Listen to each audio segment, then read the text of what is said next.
皆さんこんにちは、大原社長でございます。今日はですね、なんと今日のゲストは静岡が生んだサッカー界のレジェンド、そうです、世界で活躍した松永翔平君を呼んでおります。こんにちは。こんにちは。今日よろしくお願いします。お願いします。今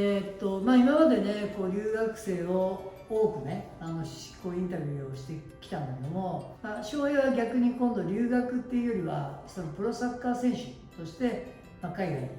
たじゃないですか。はい、そういう経験も踏まえていろいろ聞きたいなと思ってます。よろしくお願いします。お願いします。というわけでまず日本でそのサッカーをやってた時代の話を聞きたいんですけど、まずサッカーをやり始めたきっかけって何だったんですか？小学校1年生の時に三浦知良選手に憧れて、本当に全くサッカーは興味なかったんですけど、やっぱテレビで見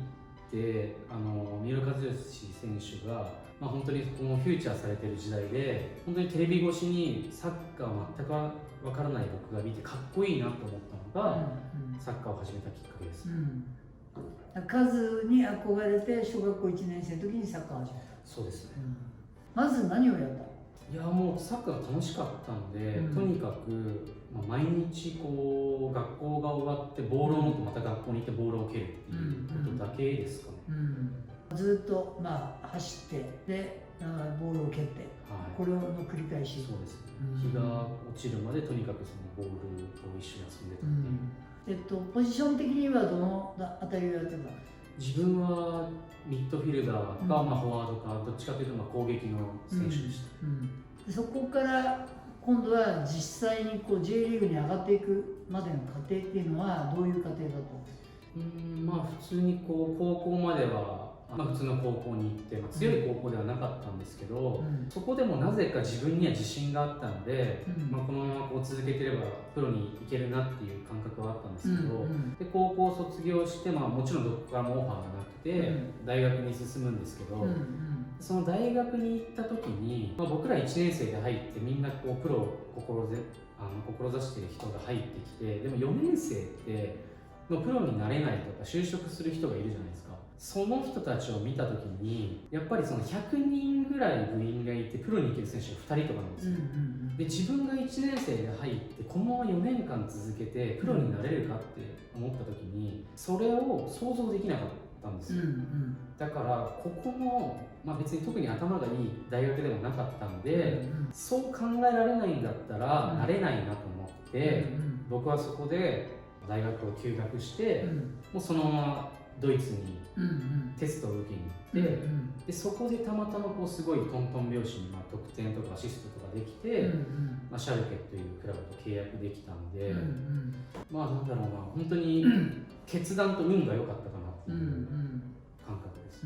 それはじゃあドイツでシャルケというチームのトライアウトを受けて、で実際トライアウト受かって、で受かった後に活躍することができた？あんまりできなかったですね。あんまりできなかったんかい。あんまりできなかったですね。できなくて、で、どういうふうになるわけで？そこで一応ドイツで2年契約してて、で契約が終わってその年の契約が終わる次の年にロンドンでオリンピックがあったんですね。でそこに標準を向けた時に、僕はそのシャルケにいた時に周りの選手が外国の選手ばっかだったんですけど、みんな世代別の代表に入ってるんですよ。でもそこの国より弱い、日本という国の中でも僕は候補にも入ってなかったので、これは日本でやらないとそこのオリンピック代表にはたどり着けないんじゃないかと思って、ヨーロッパから帰ってきて日本のクラブに入って。なるほどね。そのドイツの時の話なんですけど、何カ国ぐらいの選手が集まったんですか？10はいましたね。10カ国ぐらいの選手が全員言葉は何語で喋るって言ってドイツでしょ？でもドイツ語喋れる人はほとんどいないわけでしょ？そうですね。でも長い選手とかは基本的にみんな基本的に話せましたね。一応コミュニケーションを取れるぐらいは。それ英語で喋るんじゃなくて話せない人は英語で話してましたし、話せる選手はやっぱりドイツ語っていう感じで、あとはやっぱブラジルとかそのスペイン語圏の選手はみんなまとまってそういう国の言葉を話してたりするん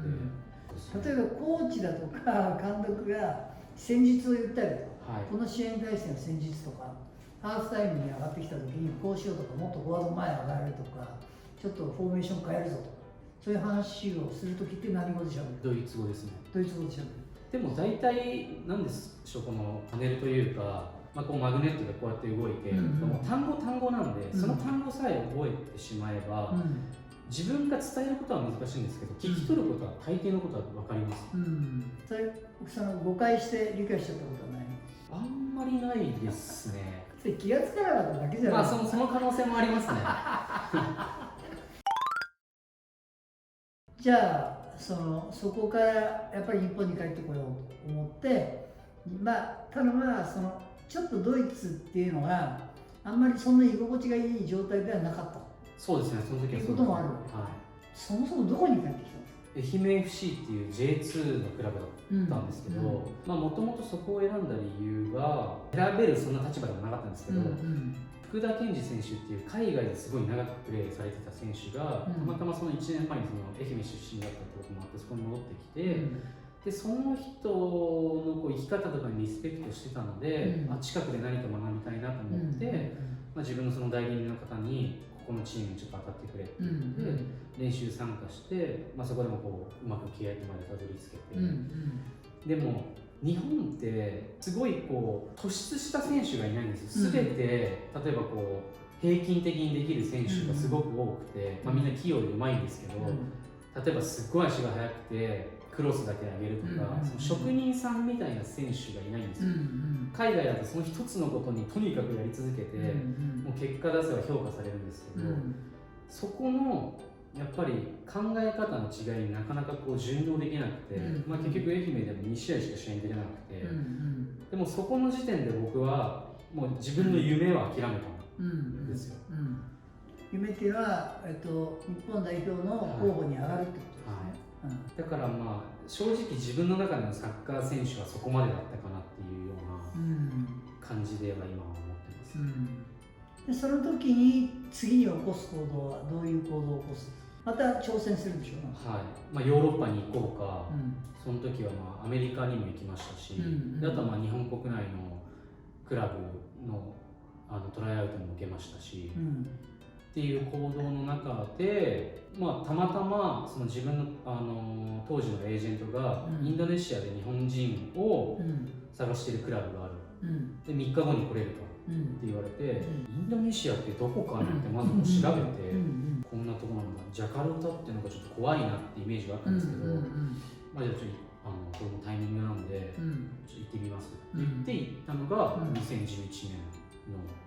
2月28とかだったかな、でそれで行ってすぐ311になったので、結構鮮明に覚えてるんですけど、そんな感じでした。実際行動どうだったんですか？何をやったんですか？トライアウトをまずやるわけです。そうですね、そのバンドゥンってジャカルタから車に2時間ぐらいのところのチームだったんですけど、まずジャカルタの空港に行った時に、もうこう当時空港とかもものすごい汚くて、で僕一応そのドイツと日本で先進国に行ってたじゃないですか。そしたら空港出た瞬間にもう人がブワーっていて、で2月なのにもうめちゃくちゃ暑いし、着いた瞬間にもう帰ろうと思ったんですけどでも帰ってもすることないしなっていうので、そのサッカーのテストを受けて、でもうすぐもう一回こう紅白戦みたいなのしたので、もうすぐ取るよってなったので、それからそのチームに入ったらたまたまそれがインドネシアで一番大きいビッグクラブだったんですよ。だからもう練習とかにでももうすっごい観客が入るんですよ。その観客、かなり人数がいる観客の中でプレーできることがすごい幸せで、ここで頑張ろうかなと思ったのが、グラウンドは綺麗じゃなかったですね。グラウンド綺麗じゃないの？綺麗じゃない。デコボコ。デコボコですね。じゃあボールもあちこちこうイレギュラーにそうですね。こう飛ぶような感じで。じゃあ芝生もまばらで。それはなんかこう場所にもよるんですけど、スタジアムによるって感じで、ただ基本的にはその当時はやっぱり